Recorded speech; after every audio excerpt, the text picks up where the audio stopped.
Hey everybody, I'm Trubiak and welcome back to CC's Vinyl Closet. You know what, I'm just going to say it right up front. I am darn ashamed of myself that it's taken me this long to discover the music of Wanda Jackson. Right here in my possession is her 1961 album, Right or Wrong. And this is literally the first thing I've ever heard by her, and I've been really impressed. I'm just about ready to share my thoughts and experiences with you. You want to join? Come on. Wanda Jackson is an American singer, songwriter, and musician. Since the 1950s, she's recorded and released 45 plus albums in several genres, including rock, country, and gospel. She's among the first women to have a career in rock and roll, and she's also counted among the first female stars in the genre of country music. She's toured with Elvis Presley, and she's even briefly dated him. And be danged if I just realized that much like Loretta Lynn, Wanda Jackson has collaborated with Jack White in as recently as 2011 on The Party Ain't Over. And I'm definitely on the hunt for this record as we speak.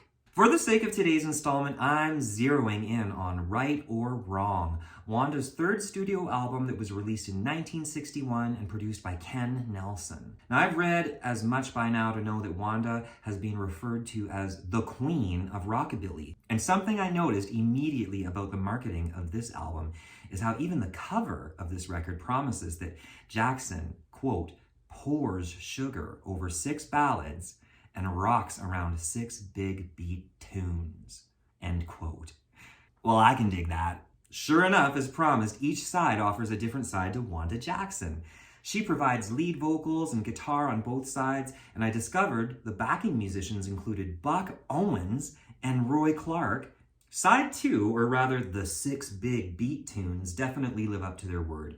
And it has to be said, I've read that it was Elvis Presley himself who really encouraged Wanda to do the same kind of rockabilly music that he was doing, and she took it to heart, and wouldn't you know it, audiences really took to her. It's a bit difficult for me to put my finger on it, but there's just something about the way that her voice growls and hollers. Not a lot unlike the King, actually, and that makes her voice stand out among a lot of the other ladies of that era. This side is a lot of fun, especially songs like Sticks and Stones, Brown-Eyed Handsome Man, and of course, Stupid Cupid.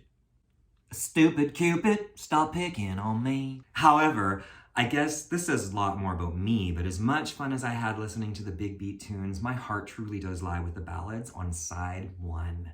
I love a good ballad, especially the kinds that I'm hearing nowadays with these old records. I mean, this is really classy stuff.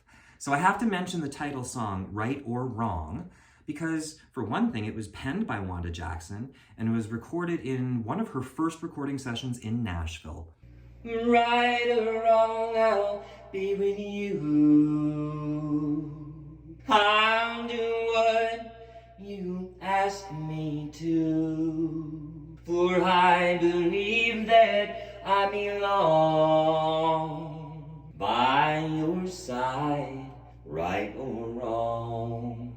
Right or wrong, it's got to be always you, always me. Won't you take me along to be with you, right or wrong?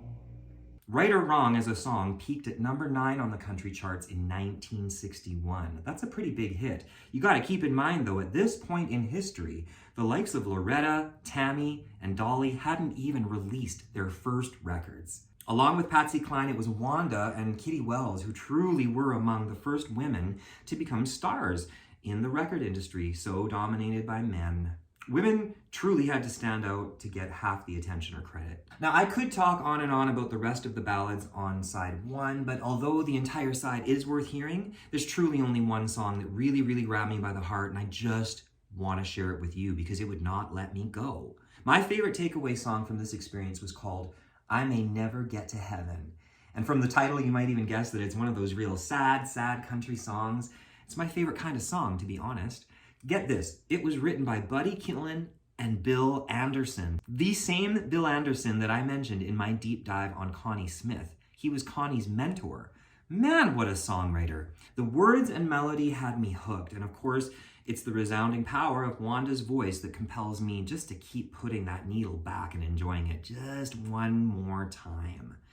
Now, I can't play the album version on here without getting in trouble, but I do encourage you guys to check out her version or maybe even add it to your own playlist. Now, if I may, I'm just going to share with you a little snippet of myself singing this little earworm of a song that I could not get out of my head, and I hope that you guys enjoy it. I walked with you and talked with you and held your loving hand.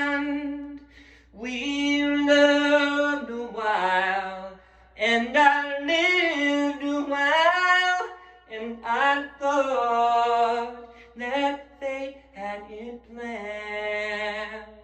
Ah, then someone stole my angel, and I lost what I loved most. I may never get to heaven, but I once came mighty close. I may never get to heaven, but I once came mighty close.